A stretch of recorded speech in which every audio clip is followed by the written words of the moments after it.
Assalamualaikum warahmatullahi wabarakatuh. Saya Nidia Pratiwi. Di sini saya akan menjelaskan tentang strategi pembelajaran berdasarkan kurikulum 2013. A. Project Based Learning atau pembelajaran berbasis masalah. Model pembelajaran ini seorang siswa bukan hanya dapat menggunakan alat peraga, tetapi juga menciptakan sebuah produk yang sangat bermanfaat dalam menunjang proses pembelajaran. Karakteristik model pembelajaran project-based learning: pertama, siswa membuat keputusan tentang sebuah kerangka kerja, adanya permasalahan. Ketiga, siswa mendesain proses untuk menentukan solusi. Keempat, siswa secara kolaboratif bertanggung jawab. Kelima, proses evaluasi. Kelemahan dan kelebihan model pembelajaran project-based learning. Kelemahan pembelajaran ini, pertama, memerlukan banyak waktu untuk menyelesaikan masalah. Kedua, membutuhkan biaya yang cukup banyak. Ketiga, banyak instruktur yang merasa nyaman dengan kelas tradisional di mana instruktur memegang peran utama di kelas. Lalu, kelebihan pembelajaran project-based learning ini, yang pertama, meningkatkan motivasi belajar. Kedua, meningkatkan kemampuan pemecahan masalah. Dan yang ketiga, membuat siswa lebih aktif dan berhasil memecahkan masalah kompleks. B. Inquiry-based learning. Model inquiry merupakan proses pembelajaran yang dibangun atas pertanyaan-pertanyaan yang diajukan siswa. Para siswa didorong untuk berkolaborasi memecahkan masalah dan bukannya sekedar menerima instruksi langsung dari gurunya.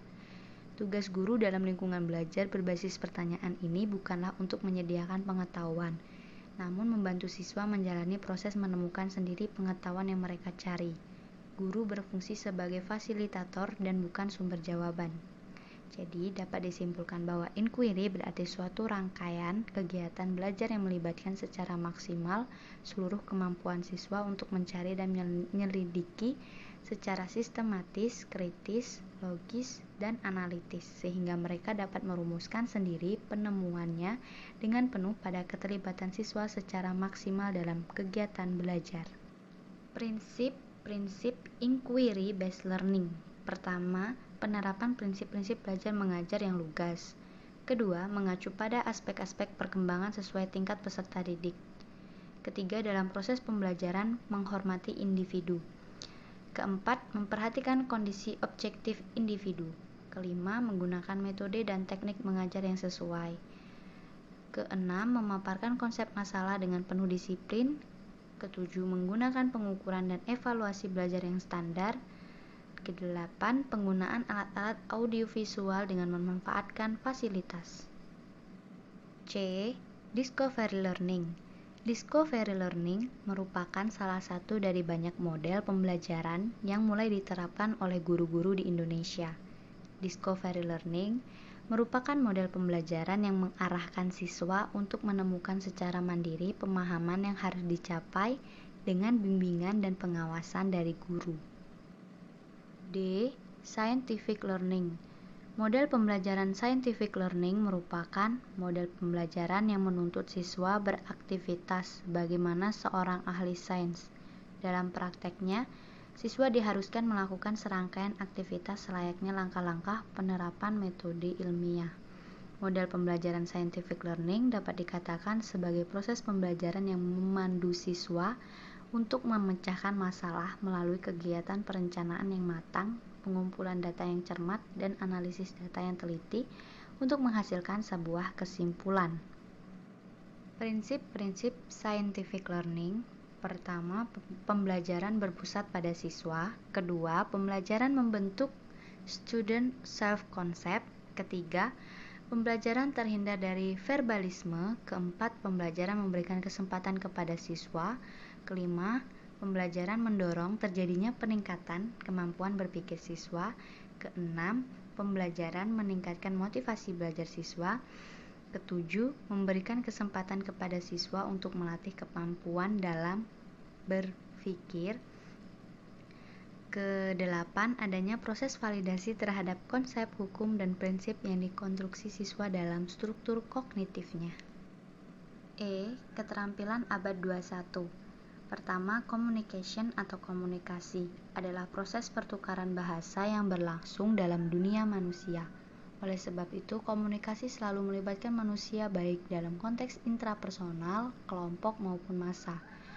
Masa kanak-kanak adalah usia yang paling tepat untuk mengembangkan bahasa. Dalam proses pembelajaran, guru harus membiasakan siswanya untuk saling berkomunikasi, baik tentang pelajaran maupun hal lain, baik dengan guru maupun dengan siswa.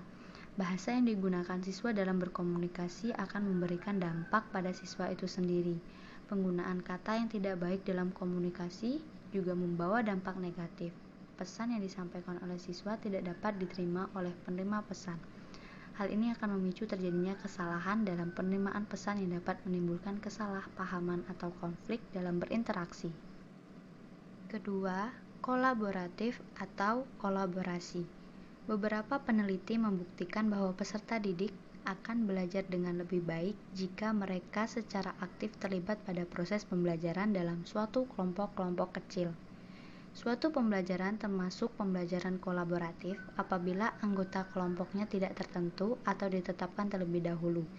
Dapat beranggotakan 2 orang, beberapa orang, atau bahkan lebih dari 7 orang.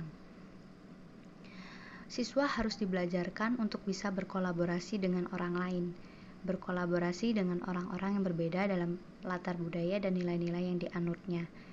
Dalam menggali informasi dan membangun makna, siswa perlu didorong untuk bisa berkolaborasi dengan teman-teman di kelasnya. Ketiga, critical thinking and problem solving. Berpikir kritis dan pemecahan masalah. Setiap manusia pasti memiliki skill untuk berpikir. Berpikir menjadi kodrat alamiah yang setiap saat dilakukan dalam seluruh aktivitas kehidupan. Berpikir sendiri terbagi menjadi beberapa tingkatan, mulai dari yang paling sederhana, yang hanya membutuhkan ingatan, sampai pada level yang paling tinggi dan membutuhkan perenungan. Berpikir kritis merupakan suatu proses yang terarah dan jelas yang digunakan dalam kegiatan mental, seperti memecahkan masalah, mengambil keputusan, membujuk, menganalisis asumsi, dan melakukan penelitian ilmiah. Keterampilan ini merupakan keterampilan fundamental pada pembelajaran di abad ke-21. Keterampilan berpikir kritis mencangkup kemampuan mengakses, menganalisis, mensintesis informasi yang dapat dibelajarkan, dilatihkan, dan dikuasai. 4. Creativity and innovation. Kreativitas dan inovasi. Kreativitas dan inovasi akan semakin berkembang jika siswa memiliki kesempatan untuk berpikir. Siswa harus dipicu untuk berpikir di luar kebiasaan yang ada, melibatkan cara berpikir yang baru, memperoleh kesempatan untuk menyampaikan ide-ide dan solusi baru, mengajukan pertanyaan yang tidak lazim, dan mencoba mengajukan dugaan jawaban.